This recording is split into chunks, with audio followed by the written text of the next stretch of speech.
Our talk tonight is bringing out the best in others.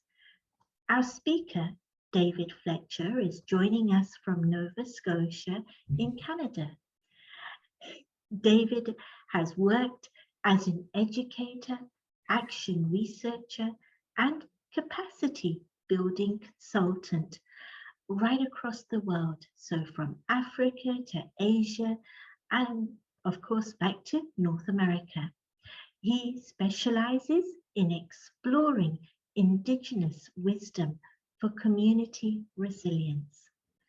We've specifically asked David to explore three things with us tonight. How to empower others so that they optimise their strength and potential.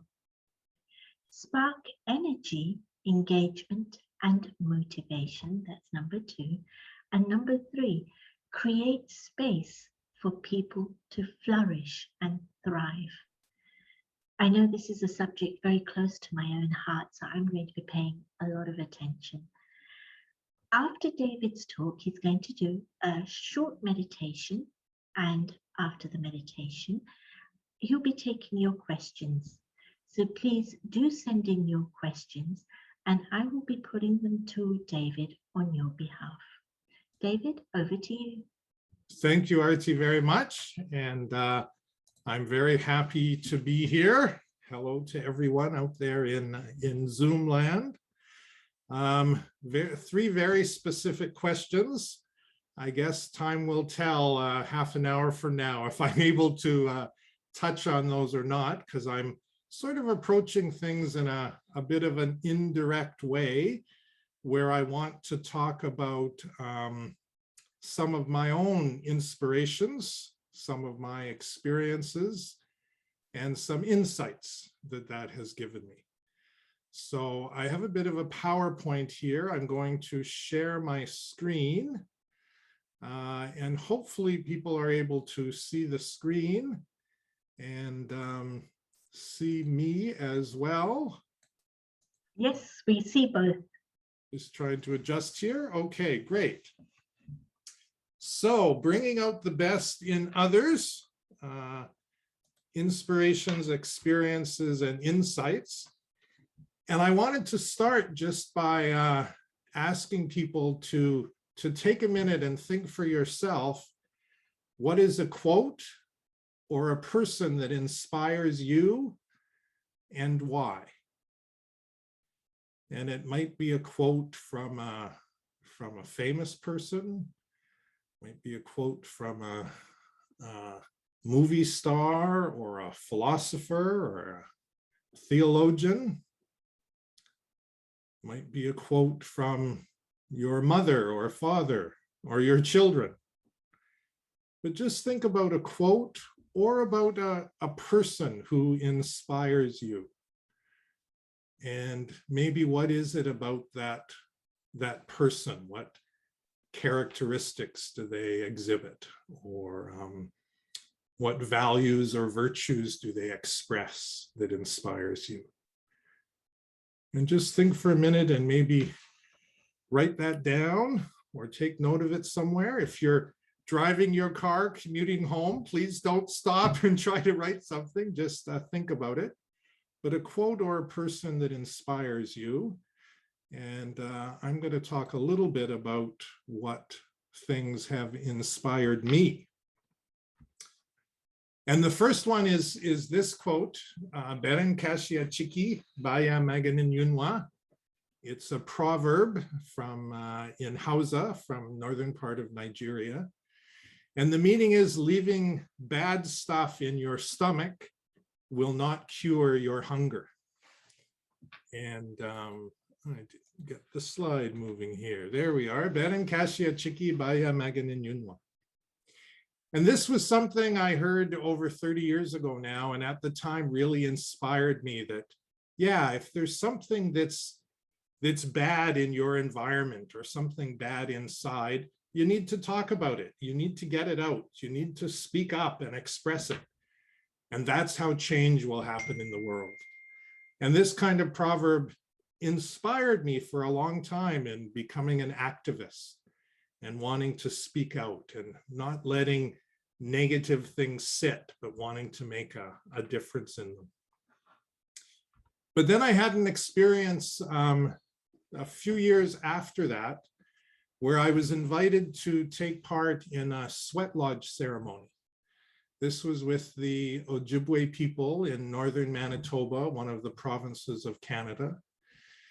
And it's a sacred ceremony, a cleansing ceremony.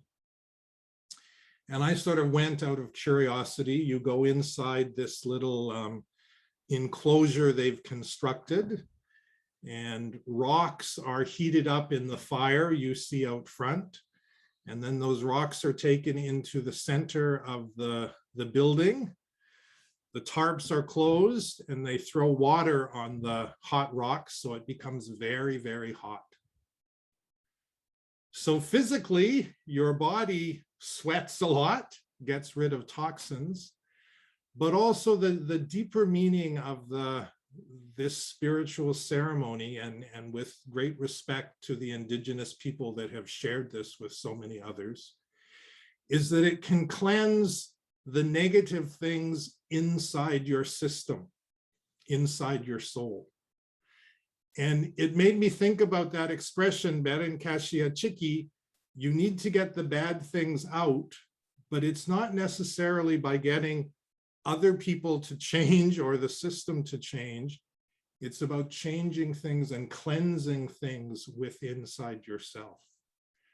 So that was a really powerful experience for me. And I share both of these stories to begin with, because I think very often when we think about bringing in the best in others, we think about the others and how do you motivate or get others to change.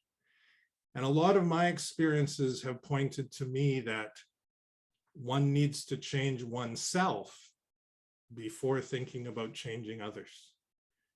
One needs to think about changing oneself before thinking about changing the world. So that's why I wanted to start with those two.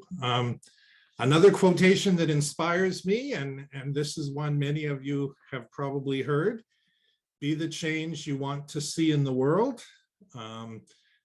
On many t-shirts, probably one of the most quoted quotations around the world from Mahatma Gandhi, who tomorrow is the 151st anniversary of his birth, by the way. Lots of celebrations going on. It's also the UN International Day of Nonviolence. So I've used and thought about this quote a lot: be the change you want to see in the world. But I admit for a long time it was, I'm okay, but other people need to make the changes that we all want to see in the world. You know, I was inspired by Gandhi's, Salt March, by all of the activities that he and others did that changed the colonial government in India. But I always thought about what this little man in a peaceful way did to change others. And again, it's only more recently that I began to learn that he was really focusing on the changes we need to make in ourselves and make ourselves the best we can be to see change in the world. And I had an experience, there's Gandhi. I had an experience in India that helped drive some of this home for me. This was around 2002, I guess.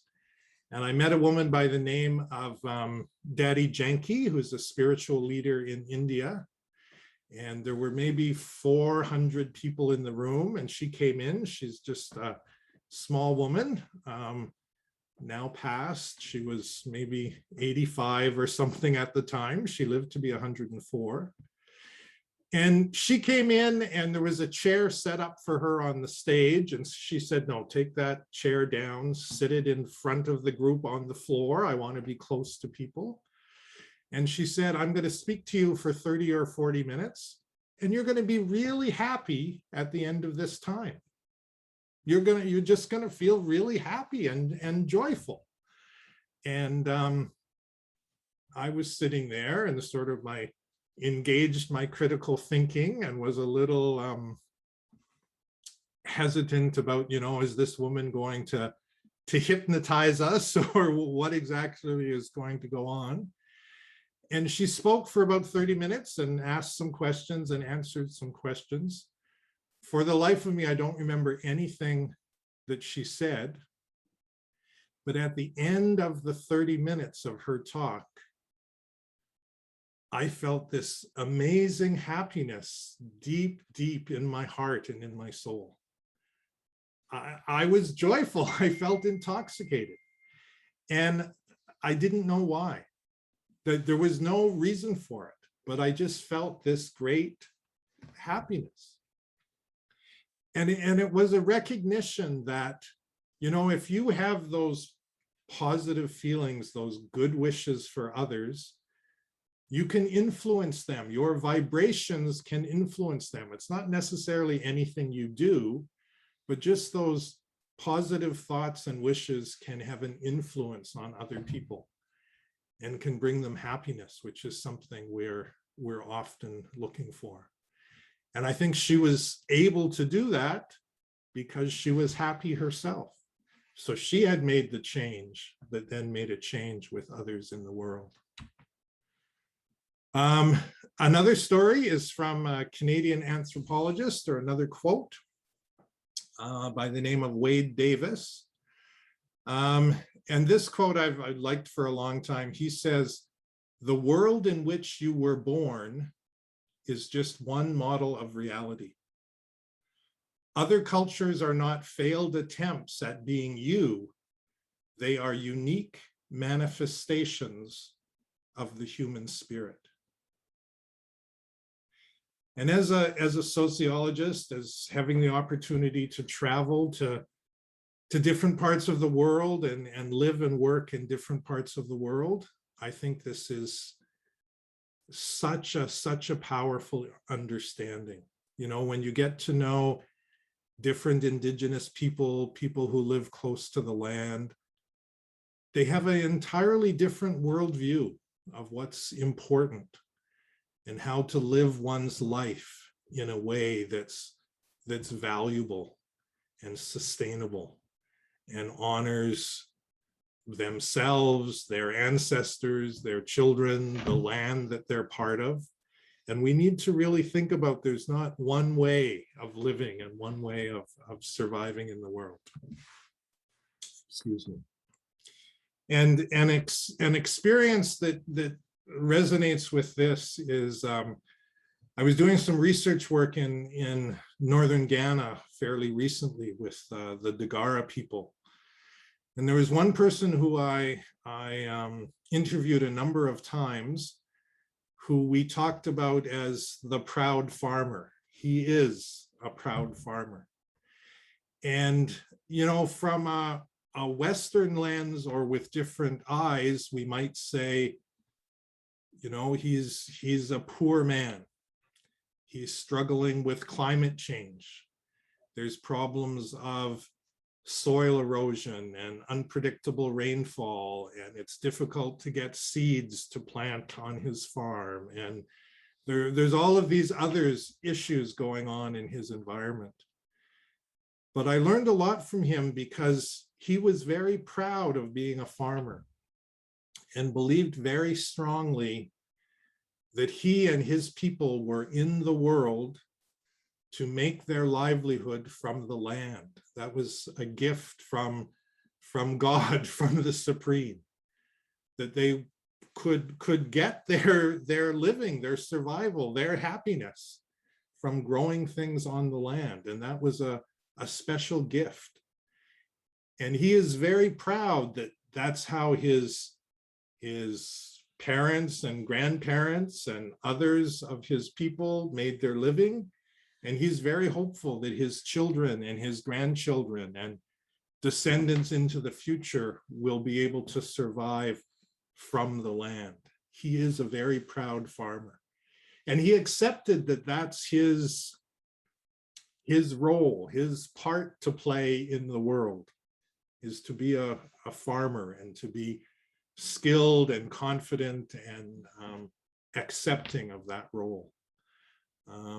So I learned a lot from him as well, you know, that the best of who he can be is who he wants to be and who he feels his destiny is.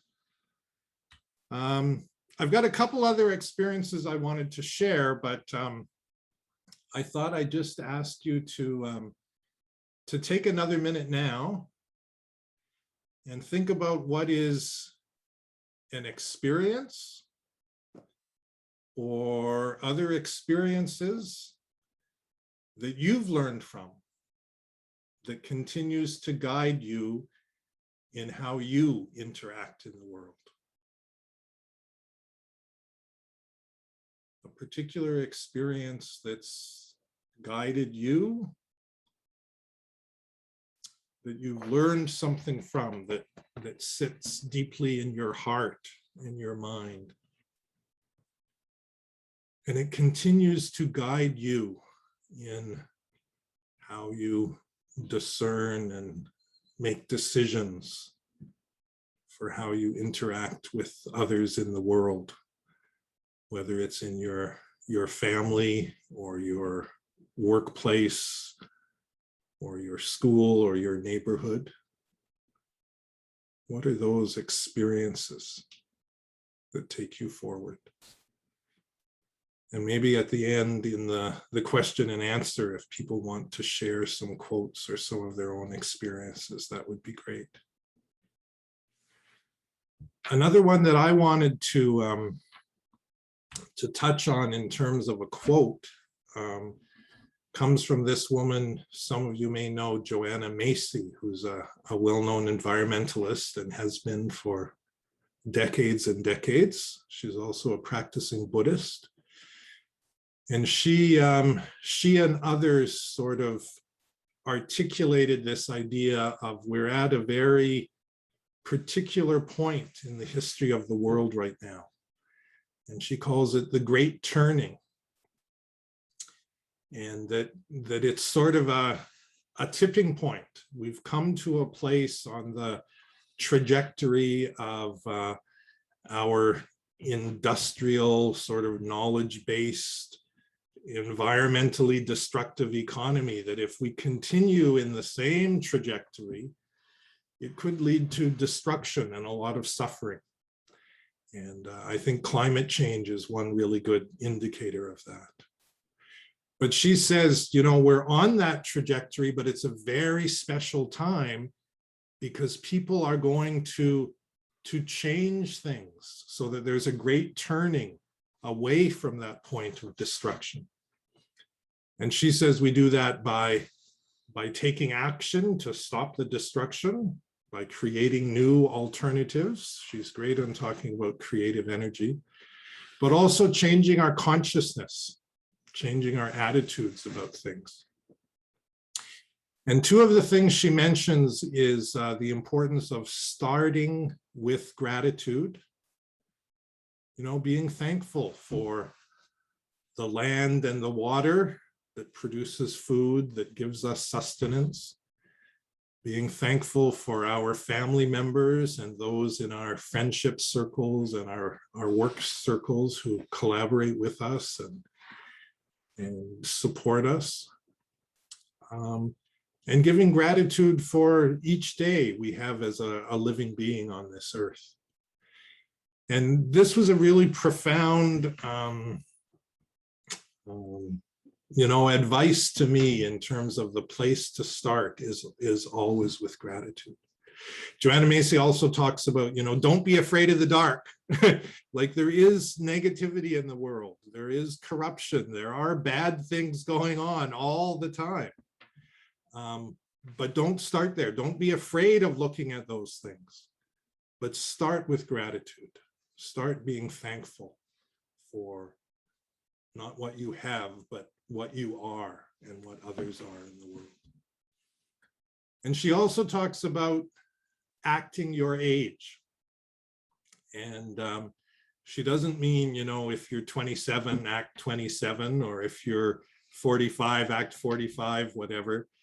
She says, think about yourself at this time on the planet, whatever age you are, and recognize that 100 years ago, 1,000 years ago, 5,000 years ago, if you believe the geologists and the scientists, you know, millions of years ago, there was life on this planet.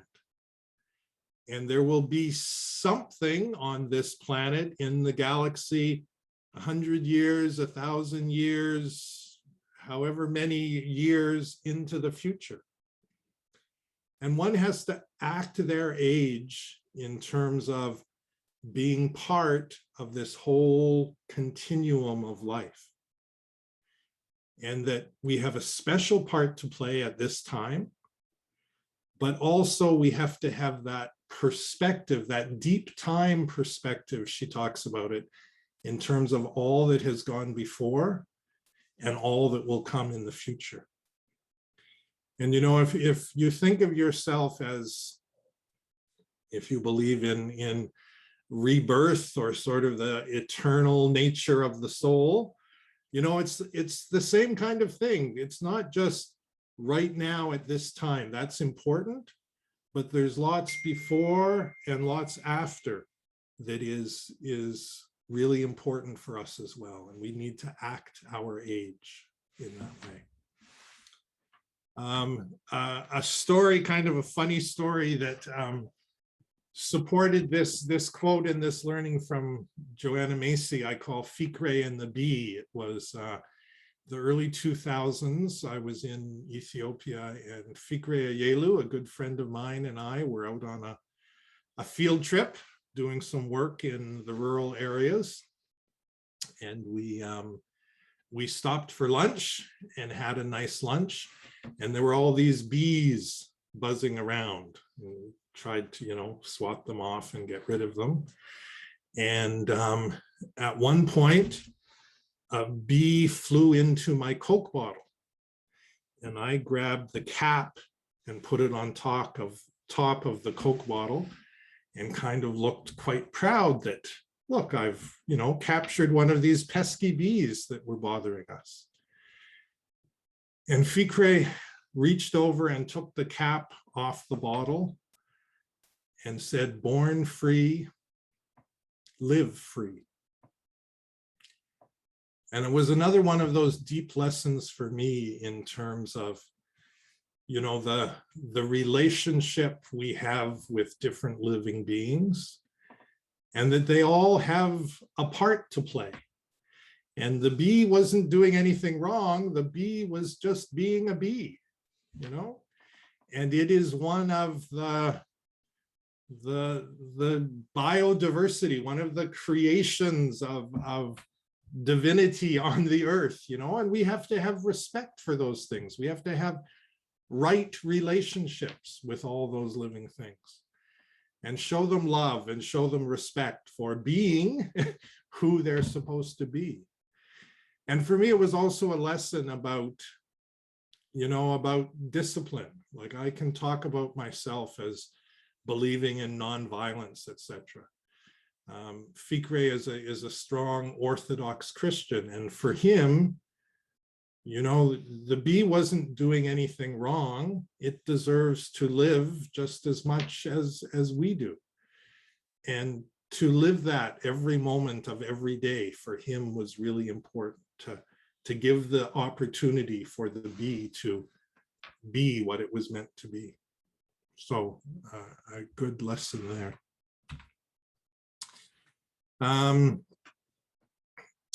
Another example was, or another quote that I really like, and I just actually found this picture this morning.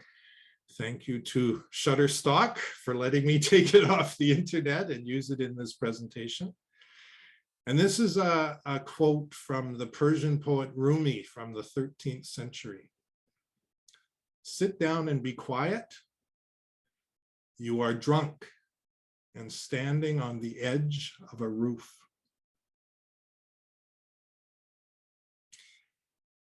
And for me, this is very significant because I think the world as a world civilization is drunk in some ways with our fast-paced technology and media and economic system and political systems, that it's really, what's the phrase, you know, running roughshod over so many people in so many different places, in so many different ways. You know, the whole world is drunk. And when the whole world is drunk and you're standing on a precipice, like many environmentalists would argue, that's where we are right now in the climate crisis, the environmental crisis that we're experiencing. When you're there drunk on the edge of a roof, the best thing to do is sit down and be quiet, you know, and sober up a little bit, and not continue that momentum to the edge. And what I think has struck me very personally concerning this quote is my experiences in the last year and a half, and many of us have had experiences that may be similar or maybe quite different. I left a job about 2.5, 3 years ago now, decided to kind of semi-retire and travel to different parts of the world where I had worked before, and continued to do work with some of my colleagues, whether it was for pay or as a volunteer. And that was going to be the life I was going to move into, to take advantage of the opportunities that I had had to travel the world and hopefully do good works that contributed to what was happening in different parts of the world. And of course, we all know that changed in the last year and a half. And the COVID virus spread to all corners of the world, but there wasn't a lot of air travel happening. And certainly I myself haven't traveled anywhere outside of my small community in the last year and a half. And I'll admit there have been many ups and downs in that journey. Many ups and downs in that journey the last year and a half. But I'm beginning to realize the great value and the great opportunity that I've been given to sit down and be quiet and not continue on that trajectory of busyness and intensity and the kind of work that I had been doing in the past, but truly make a break from the kind of work and stress I had been causing myself for the previous 30 odd years. So COVID was a gift in that way, to sit down and be quiet. And I, like I know many others, can still keep really busy on Zoom calls back and forth and doing other things. And I do hope to travel again once things open up and we can get on airplanes. But I think I've, in reflection, I've learned a new lesson about the real power of just slowing down a little bit and looking at things in a different way. The last quote I wanted to share is again from Northern Ghana. It's a quote in Dagare, the language of the Dagara people. And the expression is lib fo manga. To get out of a difficult situation, you have to change yourself. And you'll notice this is similar to some of the other quotes that I used earlier in some of the stories I've told. But I think it was, useful again in terms of driving home this message. You know, to get the best out of others, one has to work really hard to get the best out of and put the best into oneself. And if you're able to put the best into oneself, you can get out of difficult situations, and you can more ably help others get out of difficult situations if they put the best into themselves as well, so they can bring out the best in themselves.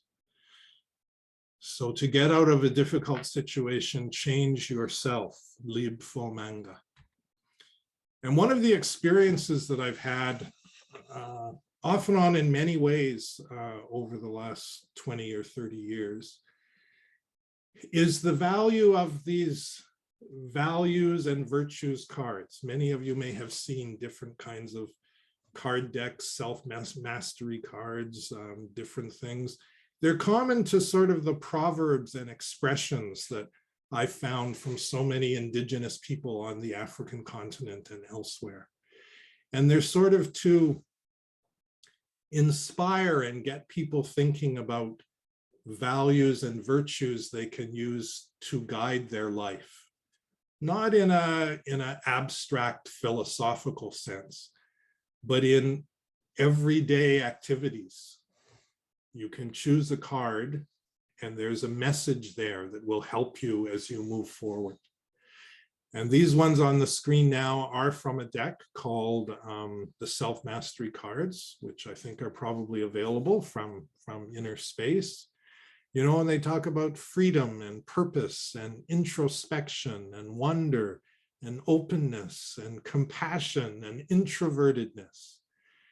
And all of these things can be very useful in our life. And I've certainly found in day-to-day situations, bringing this kind of energy into a situation, whether it's your situation or a situation for someone you love or are working closely with, it can help to bring out the best in those people as something that's already being expressed and is important to them, or as something that they can aspire to and make that extra effort to bring into their lives.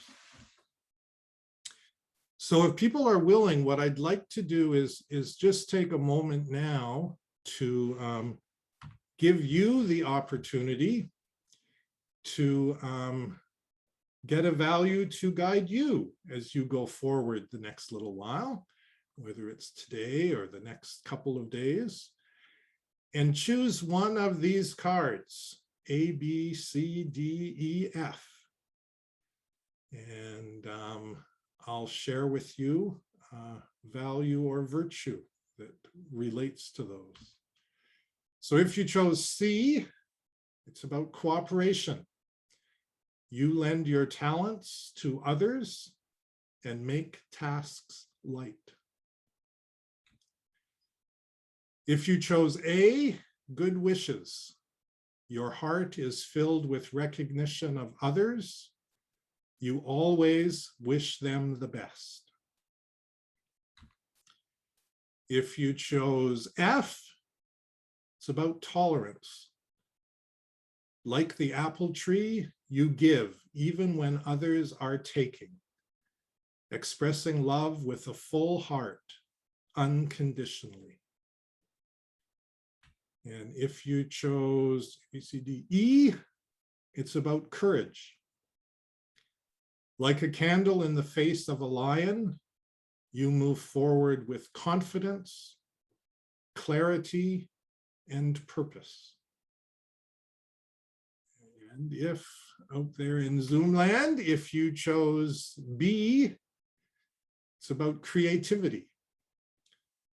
You allow your creativity to emerge from within, expressing your inner mastery and beauty. And if you chose D, it's about positivity.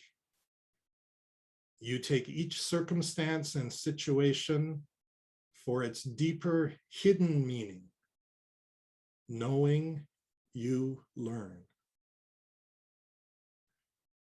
So I hope those value cards give a little bit of the experience that I've been enjoying in many different ways over the last 25 years or so. This leads me to the, oh, I'm so sorry. I wasn't sharing my screen at that time. I was looking at the camera and missed the screen. So there, I asked you to choose A, B, C, D, E, F, and there's cooperation. You lend your talents. Good wishes, your heart is filled. Tolerance, like the apple tree, you give even when others are taking. Courage, like a candle, you move forward with confidence. Creativity, express your inner mastery and beauty. And positivity, you take each circumstance for its deeper meaning. Apologies for that. It leads us, though, to our final slide here of insights and propositions. And this is just how I sort of summarized some of the things I reflected on through this process about, what can bring out the best in others by starting by bringing out the best in yourself. Change yourself and care for yourself. Self-care is so important. But if you want to see changes in the world, you have to change yourself. Trust yourself and others. Ask questions. It's always better to ask questions than to give answers. And ask people about their experience and what they intend to make of opportunities put in front of them. Because that's their path, that's their part to play. It's so important to have an aim and an objective. And are we clear about reaching for the highest in the aim and objective we have for ourselves? As an adult educator, this is an important one. Have experiences, but the learning happens when you reflect on those experiences. That's when the learning happens. That's when we gain insights to the world. And to generate and regenerate your own philosophy of living. I think deep down, we're all philosophers inside in some ways. And we need to generate from our own experiences, from the things that resonate from us with the education we've had or the spiritual tradition we might follow. From that, generate and regenerate your own philosophy of living that has truth for you. And then like Fikre, be disciplined in following what that is. And then the last one, accept and nurture the links we have to the earth, to the environment, to the bigger unfolding of the cosmos, that sense of deep time. Things have been going on and will go on for a long time. And the divine spirit, if you have a belief in, those metaphysical energies, those other powers in the world. Accept and nurture that relationship as well and make it a central part of your life. And to know that you belong and to bring out the best in others, to make them know that they belong. And to bring out the best in yourself, know that you belong in what the part you're playing in the world at this time. So I think my time has come to an end. Artie asked me to do a little meditation with you. So I'll just maybe take 2 or 3 minutes for that, and then we'll have some question and discussion.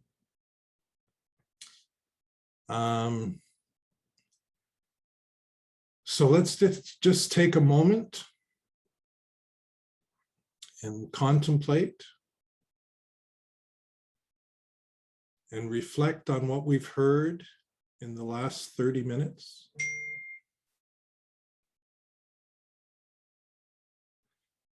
Let's think about who inspires us and what experiences guide us in our life. And let's apply these insights to how we will bring out the best in ourselves and the best in others. Take a deep breath and slow down. Slow down your breathing.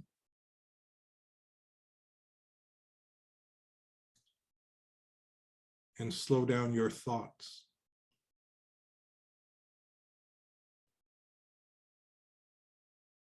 Concentrate on one individual, one relationship that may be concerning you at this time. Think about how you might bring out the best in that relationship. Even if there is pressure or challenges for that person at this time, think of the strengths and abilities they have, they can bring to the situation. Send them good wishes. Have faith that whatever happens will be a positive learning experience for all. Trust in them and trust in the process. They can reflect and learn as you can. And out of that, create new ways of being that can influence the situation. Inspire them with good wishes and your vision of a positive future. And motivate them to find the space to flourish and thrive. Just as you make the space for yourself to flourish and thrive and be the best you can be. Take a deep breath and breathe in the positive energy. And when you are ready, return to the here and now, knowing you have a unique role to play in the world at this time.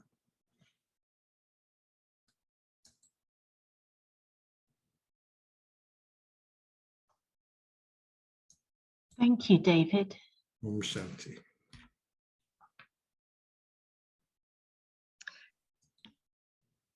There's a couple of questions that have already come in, David. So I'm going to start with actually somebody's quote. You'd requested people to send in quotes. Lovely, yes. So this person sent in their first quote. The greatest prison people live in is the fear of what other people think. David Icke. Here's the first question. The first question is exploring this proud farmer story that you had, and that he had that sense that what he was doing was very important and that's what he was born to do. I have a job that makes me feel that it's meaningless and it devalues me. How would I change from doing filing to feeling like a proud filer? Very good question, and you're probably not the only one that feels their jobs might not have a lot of meaning in them. Hopefully your job only takes a third of your time, or maybe a little bit more, even if it takes half of your time. You know, invest the other half of your time that things that truly give you meaning. You know, many people I know, they don't find meaning in their jobs, and they go home and they watch television and they say television is meaningless, or they do this or they do that, and it's meaningless, and it becomes overwhelming. But there are areas of our lives where I think we can make some choices, and make those choices and bring meaning into your life as you can. And this might seem like a small thing, but I think there's something really powerful about seeing things growing, you know. So to be like a farmer, grow something, literally grow herbs on your balcony, or make sure when you get your food, you get fresh food from a farmer's market or something, and bring that meaning into your life as well. It's a tough situation. It's a challenging one, but I think we still often look outside for the meaning to come into our lives by changing our job or doing this or doing that. But bringing meaning into our lives, I think, is a choice we can make ourselves. It's not often easy to do, and it might take many inspiring quotes and many different experiences to actually make a difference. But we can make those choices to bring meaning into our lives. And I wish you the best in making those choices. Thank you.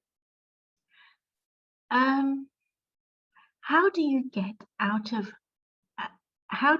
the unhealthy stuff inside out if you can't see it? It's a blind spot for you. Have you ever experienced this? And how did you deal with it? And perhaps you could give an example if that's not too much to ask.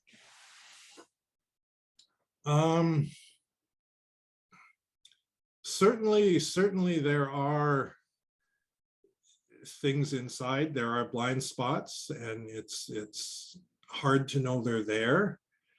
One approach is to fill up with positivity. You know, if we invest the time in positivity and positive thoughts, it can decrease the influence of that negativity that's inside.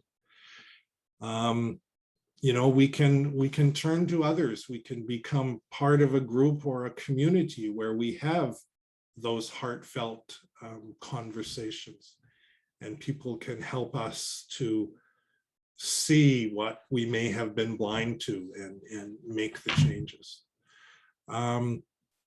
But also I find, you know, in a place of meditation, and sometimes my meditation means sitting quietly and writing to myself in a journal every morning. Through that contemplation and introspection, I think we can expose and find the roots of some of those things, and then that can help the power of them dissolve. They may reoccur, and we may need to write about them again, and there are certain things that I've written about time and time again over the years, but I find exposing them and taking the energy out of them can be really useful. Also, you know, I mentioned the sweat lodge ceremony. There are other so-called ceremonies we can do for ourselves that can make a difference. Just day before yesterday, I was with a group of people on a beach, and we had a fire. And we thought about some of the negative things that were still having an influence on our life. And we wrote them on a piece of paper and folded up the piece of paper and threw it in the fire. You know, it was a little ceremony. But if you're in that space where something has come up, you know, it's come out of the blind spot and it's there and it's visible in front of you, you can write it down. And if you truly want to get rid of it, and you do a ceremony like that to burn it away, it's going to start you on the right direction for changing those things. Hope that's helpful. Thank you. You spoke about trusting yourself. I've been sick for a while, and I have a problem trusting myself now, as I don't know if I'd be able to cope in a work situation. Is there any practice that could help develop trust? And yeah, that's the question. Yeah. Yeah, so often when people think about trust, they think about trust with others. But trust of oneself, I think, is a more challenging thing. And, you know, I would say any decisions you make about engaging in things or not engaging in things, don't do it because of other people's expectations. Do it because you choose that's something you're going to do that's going to bring some more meaning or some more sustainability or something positive into your life, and ensure that you have the confidence and the positivity about doing that. And you might also need to draw on courage. You know, don't just always take the easy path. But that courage in the card I shared about courage, you know, it's that image of holding a single candle, but having enough confidence in that candle and that light that even a lion coming towards you is not going to throw you off your path. So make a choice, trust in yourself and where you get strength from. It might be your faith, your belief system, your understanding of your path, and then have the courage to take the risk and go forward. But do it for yourself, not for someone else's expectations or what the world or the media or someone else expects you to do. Thank you. Next question. I've recently moved in with a new flatmate, a very good friend of mine, as I've moved to London for a new job.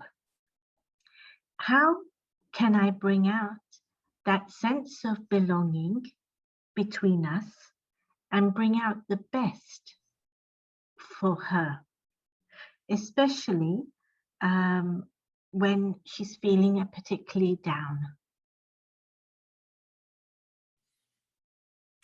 Yeah, I think it takes time. These are tough questions. Thank you very much for these questions. You know, those intimate relationships we have, if we're living in the same space, it's an intimate relationship. You know, how do we constantly show love? How do we constantly send good wishes to those people? How do we you know, demonstrate the things we do to bring out the best in ourselves without putting pressure on the other people and expecting them to behave in a particular way? Their path may be very different than our path at this time. They may need time to be quiet, they may need time to rest. And we might interpret that as being down, and it might just be a time for them of building energy and developing energy. Or they may need the motivation to get out and get fresh air and experience things differently. And it's a very fine line of how we work in those relationships.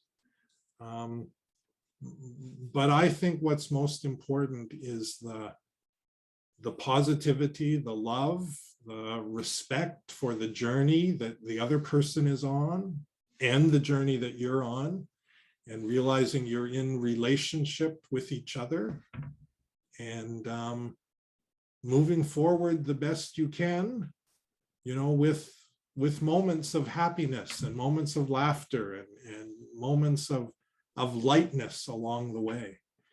And we can give that light to others and develop it with others by having those positive feelings and giving regard to them for what they're doing. And yeah, best of luck in that situation. Thank you. And finally, I have one more quote to share with you, which I think is absolutely fabulous. When nails grow long, we cut nails, not fingers.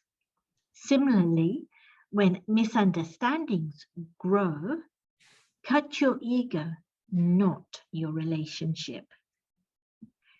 And that quote is anonymous, I'm afraid to say. So there you go. But it's a great quote for the previous question. Yes, it is. Yeah, definitely.